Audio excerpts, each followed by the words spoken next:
levante-se em favor da sua casa, levante-se em favor da sua família, levante-se em favor do seu matrimônio, levante-se em favor daqueles que já estão no céu, que são seus parentes.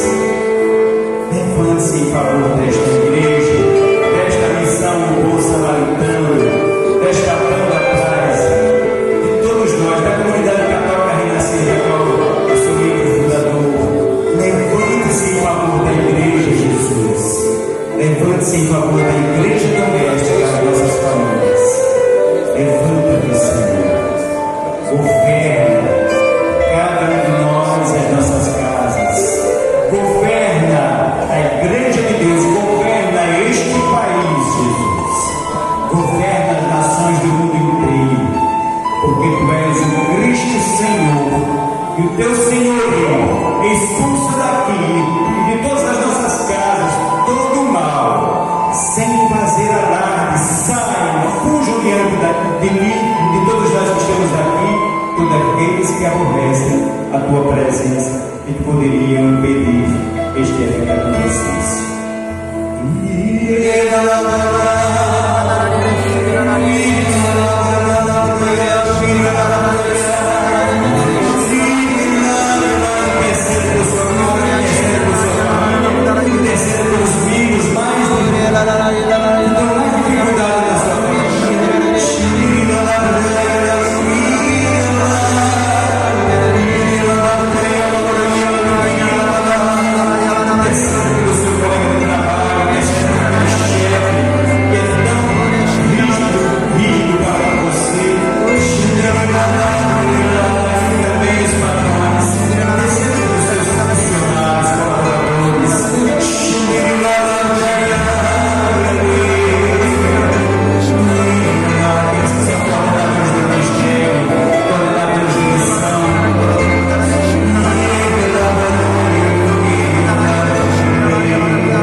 Irmãs, me chamo Giovanni Bezerra, nasci na cidade de Upanema, a 50 km de Mossoró, mas já resido em Mossoró há 45 anos.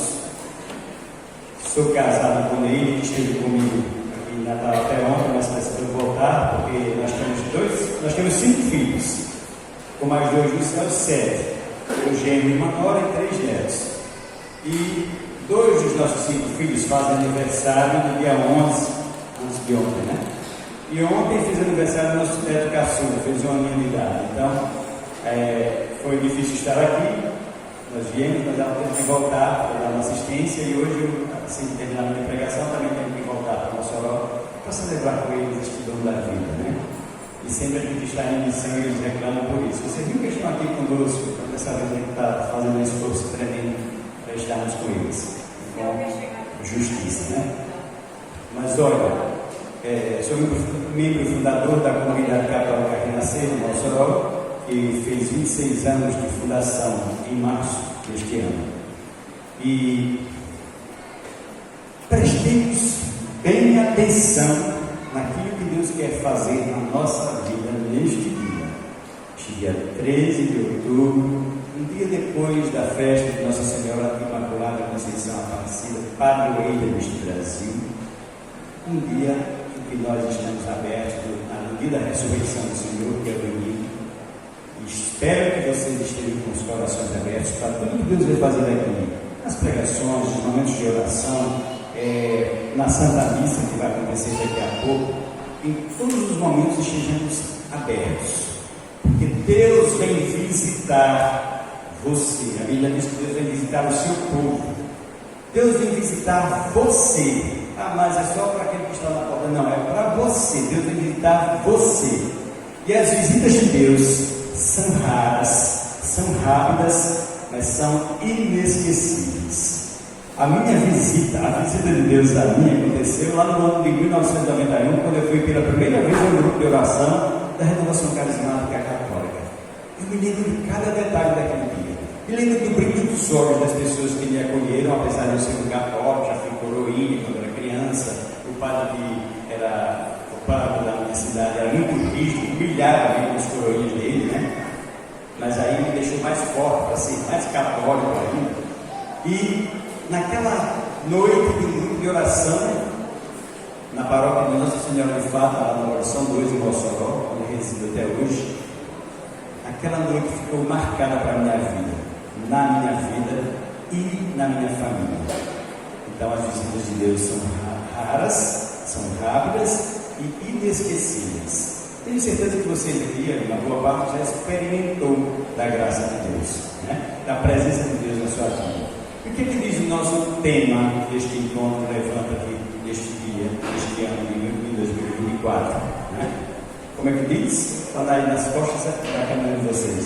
E você, vê o que está nas costas dela aí. Porque se uniu a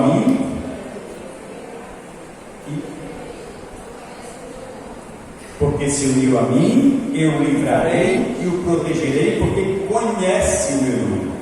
O nome de Jesus todos nós já conhecemos. É o nome que está acima de todo nome.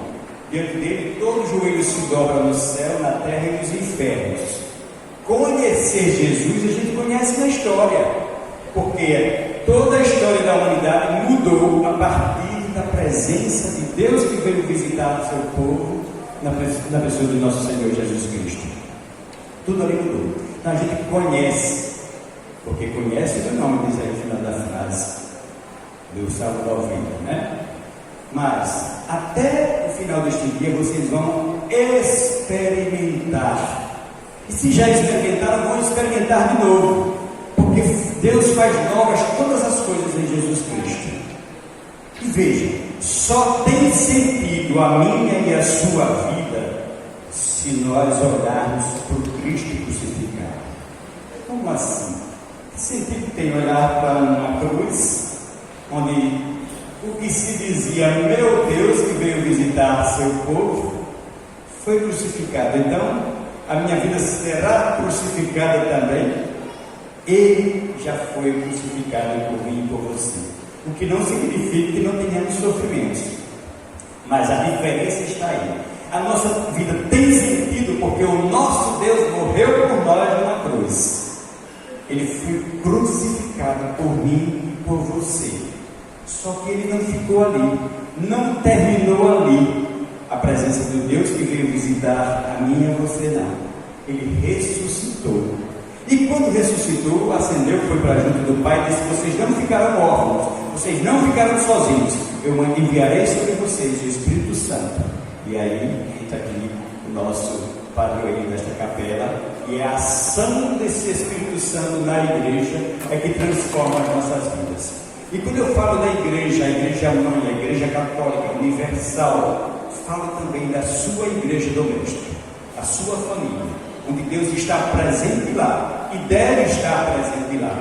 E aí entra nesta presença de Deus na nossa família uma ação poderosa dele, que nós devemos nos abrir para uma harmonia familiar, uma sintonia familiar, um planejamento familiar, onde Deus vai agir muito mais se estivermos unidos. Primeiramente, homem e mulher, marido e esposo e a esposa, depois vocês com seus filhos. Porque é necessário que Deus cure os corações dos pais para com os filhos e dos filhos para com os pais. Uma família, isso está na Bíblia, né? Onde o reino está dividido, ele será destruído. Você quer que sua família seja destruída? Então busquemos a fogo e sangue, a suor e sangue, uma unidade entre nós dentro das nossas famílias. A pandemia, nós acompanhamos casais, a nossa comunidade ela tem um foco maior nos casais e nas famílias. E houve uma ação muito demoníaca de divisão, quando os casais e os filhos tiveram que ficar dentro de casa, quando começaram a se endividar, porque aí cada um saiu do seu trabalho e teve que ficar dentro de casa. Eu tenho certeza que em algumas das famílias de vocês que estão aqui presentes hoje aconteceu também isso, onde tivemos que estar de cara, não com o inimigo, mas com aquele que é totalmente diferente de mim, porque no casamento só dá certo se o homem e a mulher forem diferentes. Vou casar com fulaninha porque ela é igual a mim. Ele fez um gosto musical, pode ver, fez um gosto musical. Gosta de ir à praia, tudo bem, pode os dois gostar de ir à praia. Mas a personalidade de cada um é única, porque Deus nos faz únicos. E por sermos únicos, é que somos diferentes. E o casamento só dá certo se formos diferentes. Se a gente for tudo bonitinho, não dá certo não. Veja que para acender essa luz aqui, acende toca um fio negativo e um positivo, né? Para que haja energia, é preciso que isso aconteça. Não é que algo no casamento, eu e minha esposa dele, um seja positivo e outro negativo, mas a diferença que faz com que a gente sejamos melhores, com que a gente tenha uma vida matrimonial melhor.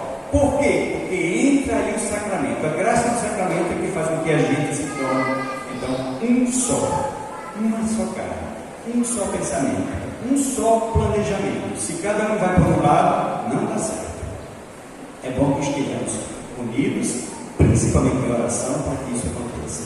Então, se Deus vem nos visitar, Ele espera de nós também uma ação, que é o quê? Sabemos que precisamos de conversão diariamente, diuturnamente, em todos os momentos da nossa vida. A gente precisa se converter. E a gente só se converte quando percebe que naquele estado em que eu estou, não está dando certo. As pessoas que estão aí, viradas no mundo, com farras, com adultérios, com pornografia, com tudo que é de ruim, com toda essa coisa louca que está aí destruindo a família, né? Que ninguém quer mais se casar. Hoje os jovens estão pedindo a moça em namoro já com o anel, porque a partir do anel, na cabeça deles, nessa cultura de hoje, já pode fazer tudo sem precisar casar, né? Então tudo isso aí precisa da ação de Deus e de uma conversão em nossas vidas. Eu sei que Jesus existe. Você diz, eu sei, é o Pai que cuida de mim. Vou para a igreja, não preciso ir lá não, porque eu rezo sozinho. E a vida continua a mesma. E acontece que nós, mesmo estando dentro da igreja, ainda sempre estaremos em processo de conversão. Isso não acontece só conosco não, aconteceu também com os outros santos da nossa igreja. Todos eles passaram por um processo de conversão, de uma experiência teofânica com Deus, uma experiência forte com Deus, que é o caso de São Francisco de Assis, o caso de São Padre Pio, de todos os santos, Santa Teresinha, para que assim ali começasse todo esse processo de conversão. Não achemos que porque estamos na igreja, porque rezamos o terço ou o rosário diário, porque vamos à missa diariamente, porque temos a nossa letra lá no início da manhã, já estamos convertidos. Não, a oração, só a reza pela reza, não é conversão. A gente precisa transformar isso em ato na nossa vida.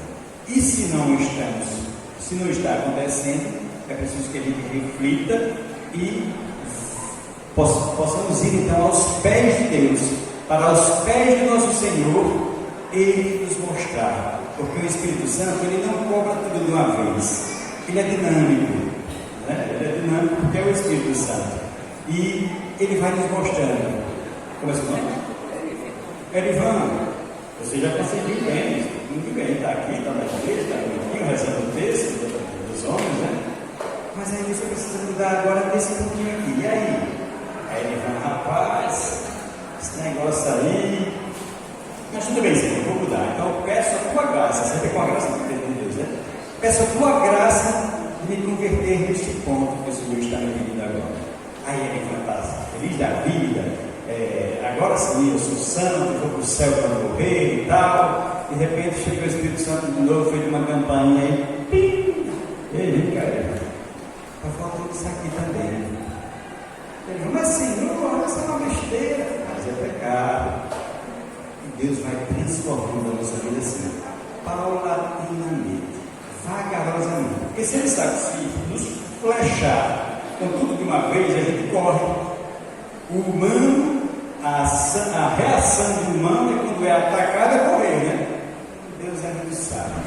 E Ele vai nos pedindo essa conversão paulatinamente, gradativamente, porque Ele sabe que nós precisamos da ação dEle em nossas vidas. Ele sabe que nós precisamos estar com Ele em nossas vidas. E nesta ação de Deus em nossa vida, nós queremos que outros sejam alcançados com a mesma graça, com a mesma presença de Deus em nossas vidas. Santa Gemma Galgani, uma jovem que faleceu muito jovem mesmo, né? Italiana, é uma mística. Ela morreu em 1903, foi canonizada pelo Papa Pio XII, que é muito conhecida especialmente pela congregação dos passionistas que tinha em Gemma Galgani, uma santa de caridade e de intercessão para eles. Essa santa, ela tinha uns êxtases, ela tinha uma experiência tão forte com Jesus crucificado, que tudo que ela via de mal, ela corria para os pés da cruz e ali conversava com Jesus e Jesus conversava com ela. E teve um dia que Santa Gemma, ela olhou para um homem na rua e viu dentro daquele homem, percebeu, porque ela tinha esse dom, percebeu dentro daquele homem uma multidão de pecados. E ela correu para os pés de Jesus crucificado. Senhor, aquele homem assim, sabe, o Senhor sabe quem é? Ele precisa ser salvo. Jesus, não tem como fazer isso. Jesus pode tudo, né? Por que você não pode? Porque precisa que ele se arrependa dos pecados dele.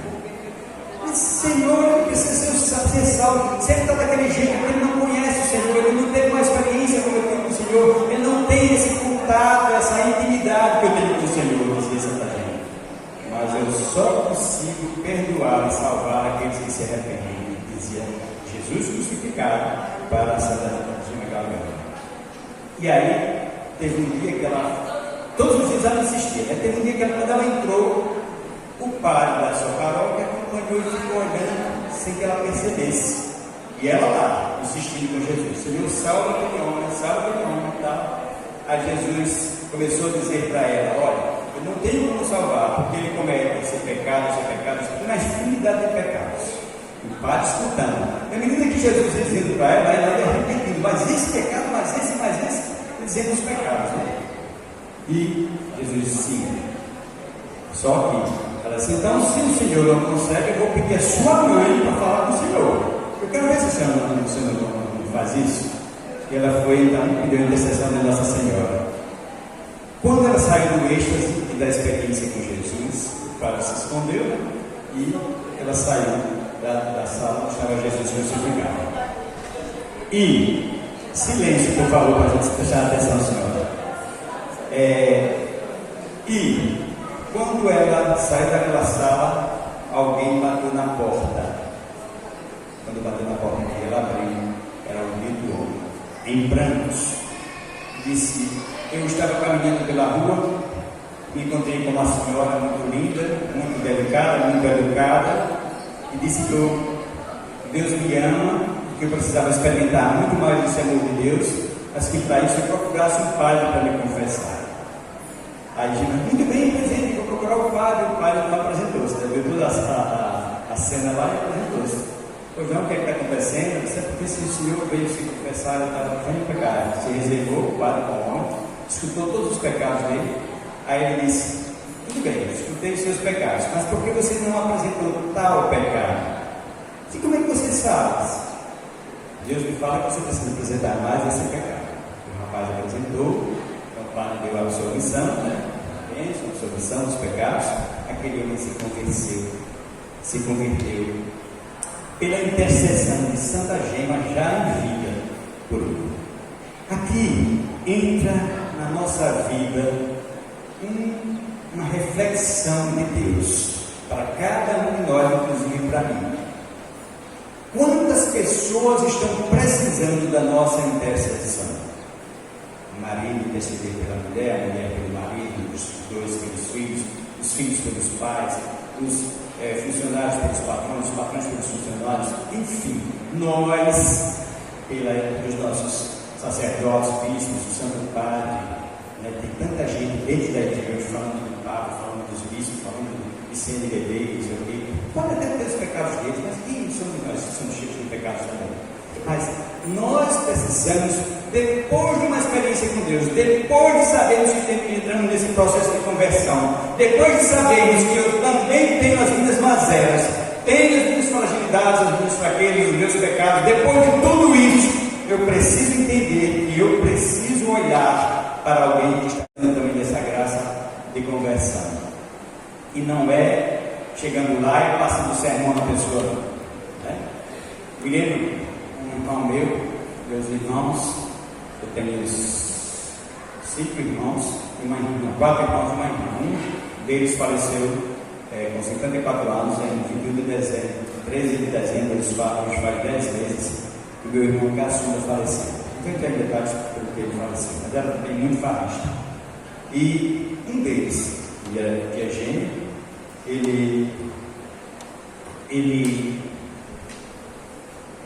o filho caçula dele apresentou uma leucemia.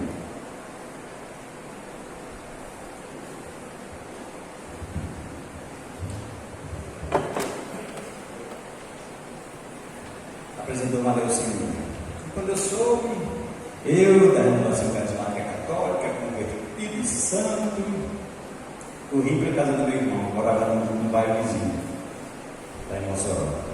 Quando cheguei lá, ele chorando, porque meu filho agora apareceu com essa doença e tal, eu cheguei assim no canto do ouro. Você sabe por que está acontecendo isso? Porque você é isso. Ele não chorou mais ainda.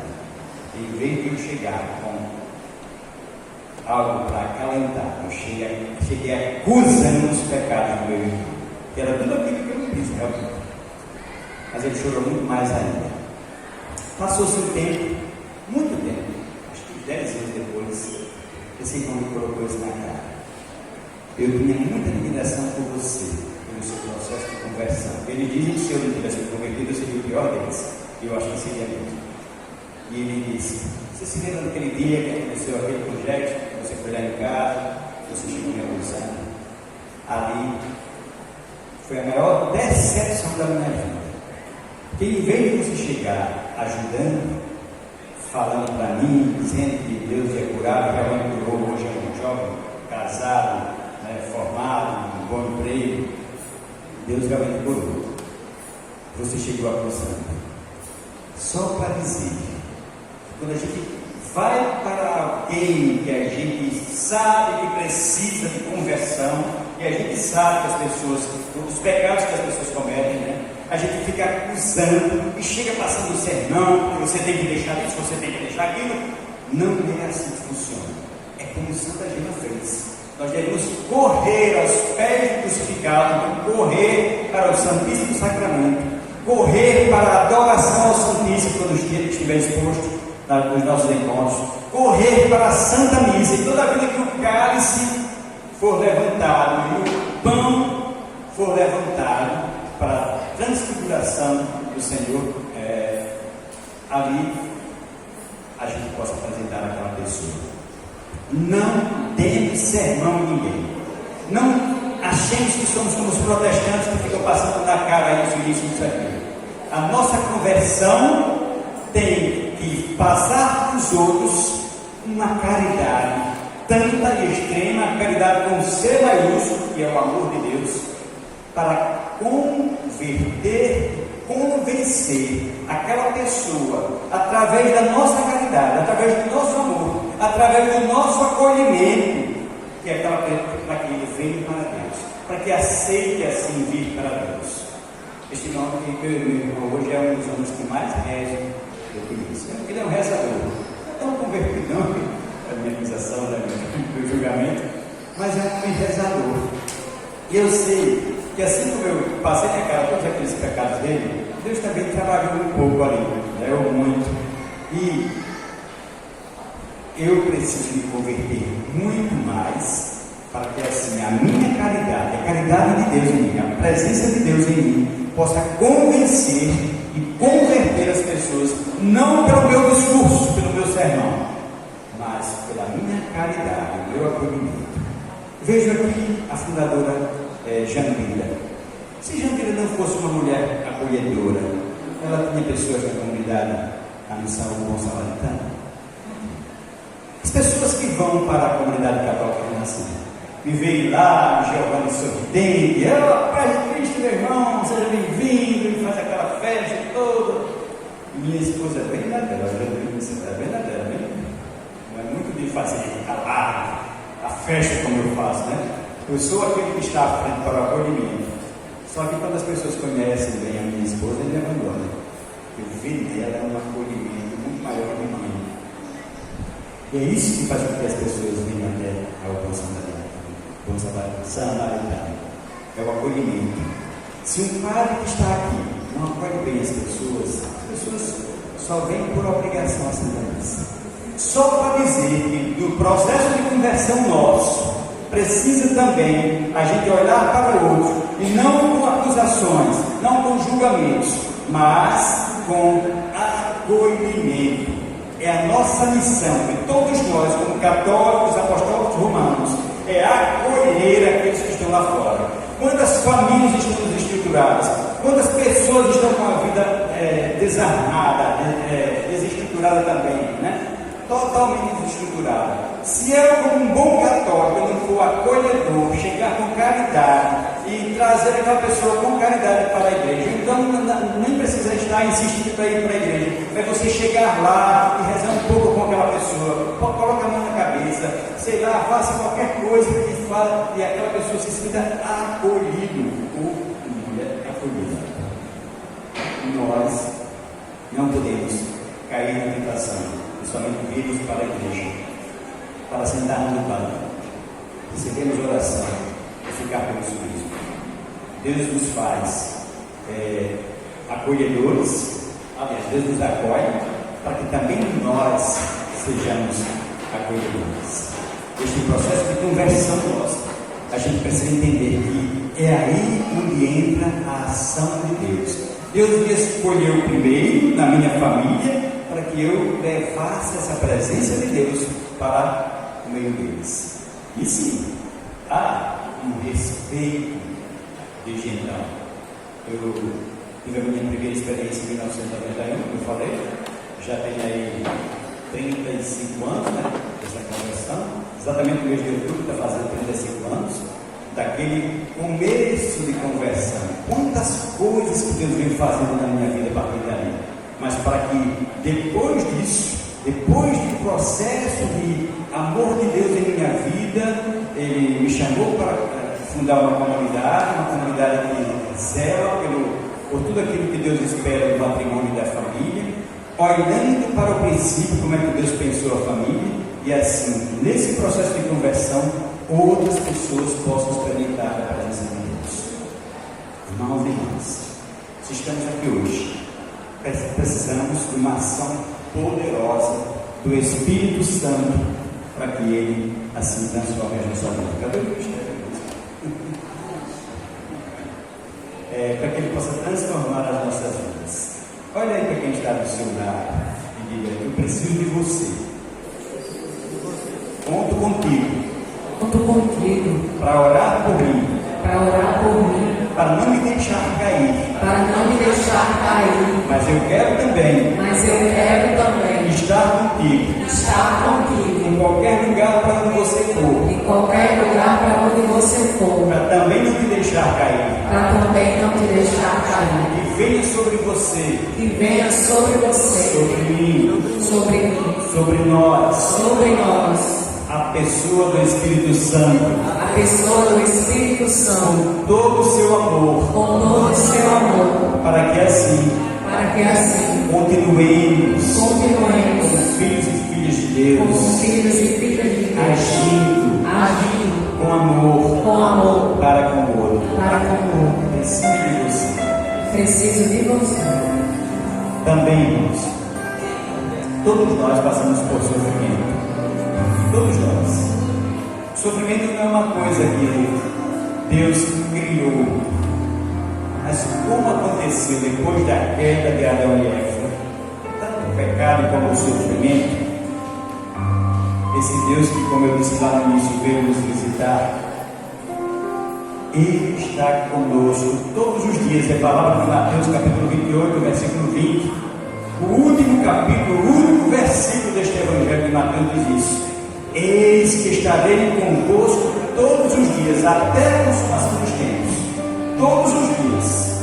O Senhor não está conosco só hoje e amanhã não. Todos os dias Ele está com vai com você. Todos os dias. Se Ele está comigo todos os dias, os sofrimentos pelos quais eu passava, porque às vezes a gente pensa que quando vem para a igreja não vai mais acontecer sofrimento, né? Não vai mais acontecer de eu cair no pecado. Pode acontecer. Mas saibam que tem o Senhor Cristo que foi crucificado e é ressuscitado para nos acolher de novo, para nos amar de novo, para dar uma oportunidade nova para cada um de nós.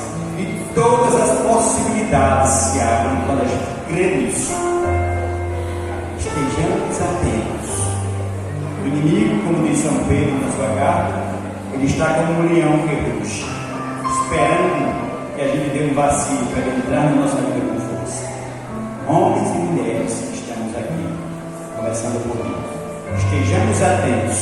Nós estamos num fim de tempo, não estou causando terror, não. Os sinais estão mostrando isso. Estamos num tempo que Jesus vem de novo pela segunda vez nos visitar, definitivamente. Mas a primeira vez que Ele nos visitou, Ele já nos livrou de toda a enfermidade, de todo o sofrimento. E vai continuar nos livrando, nos libertando de toda a enfermidade, de todo o sofrimento. Estejamos abertos a isso.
Para Santa Mônica, Jesus disse que tinha recebido de mais de 1000 bofetadas, desde o momento que ele estava lá, antes da flagelação, até chegar na cruz.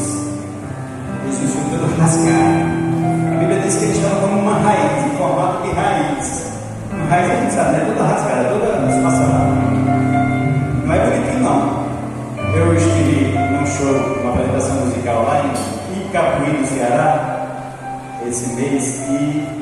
aliás, na festa de Nossa Senhora da Soledade. Eu dizia que lá, diante do bispo e do padre, né?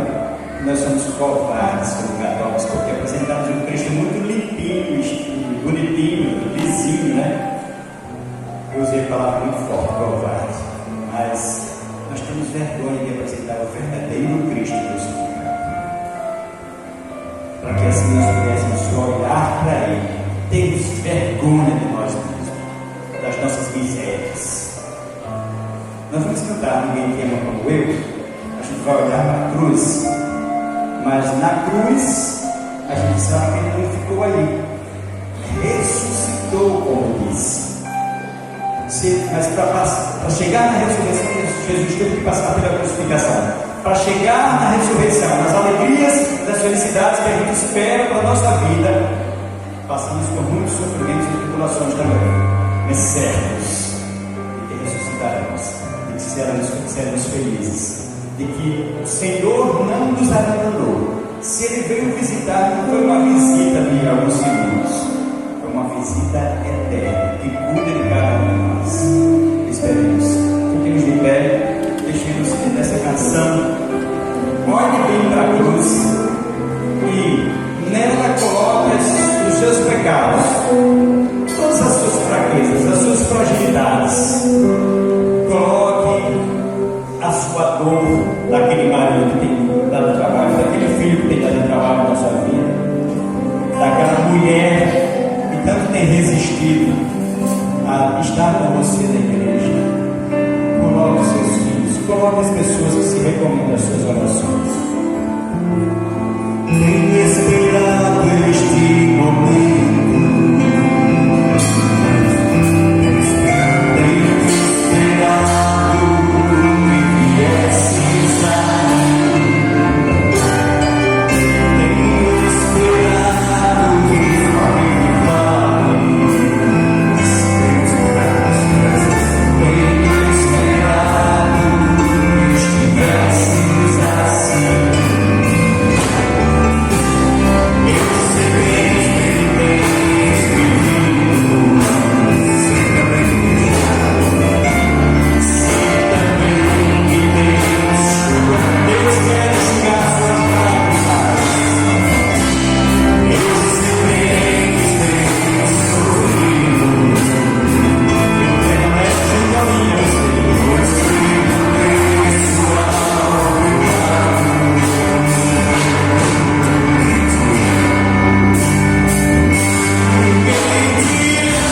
olhos fechados. Quando nós fechamos os olhos, nós conseguimos enxergar Deus que está dentro de nós. Santo Agostinho disse: eu procurava Deus fora de mim, no entanto Ele estava dentro de mim. Foi dentro de mim que eu o encontrei. Deixe Deus falar para você. Com seus olhos fechados, você o enxerga dentro de si. É no seu interior. Pelo seu batismo você recebeu o Espírito Santo. E é no seu interior que Deus está agora. É dentro de você, dentro de si, onde Deus habita, que Ele quer agora transformar aquilo que vinha de angustiar. Sabe aquelas acusações de todo mundo à sua volta, era possível, somente você não prestava, somente você não presta, somente você dificulta as coisas. E você sabe por quê você passa essa negatividade para as pessoas, passa essa aparência de que daquilo que você não é. Você se conhece, sabe do que se passa dentro de si, e você nunca apresentou isso ao nosso Senhor, e você nunca disse isso para ninguém, nem para o padre da confissão, nem para você ter dois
Jesus Cristo. Os pecados que apresentamos ao Senhor hoje, confesse, não tenha vergonha. Aqui uma pessoa que não tem vergonha de apresentar pecado à parte. Isso faz com que eu me confesse são meus amigos. Eu poderia, não vou dizer isso aqui, não, porque vai casar depois, né? Não. A gente deve esfregar na cara de Satanás os nossos pecados quando a gente confessa, para que assim a gente se liberte do mal. Amém? Amém.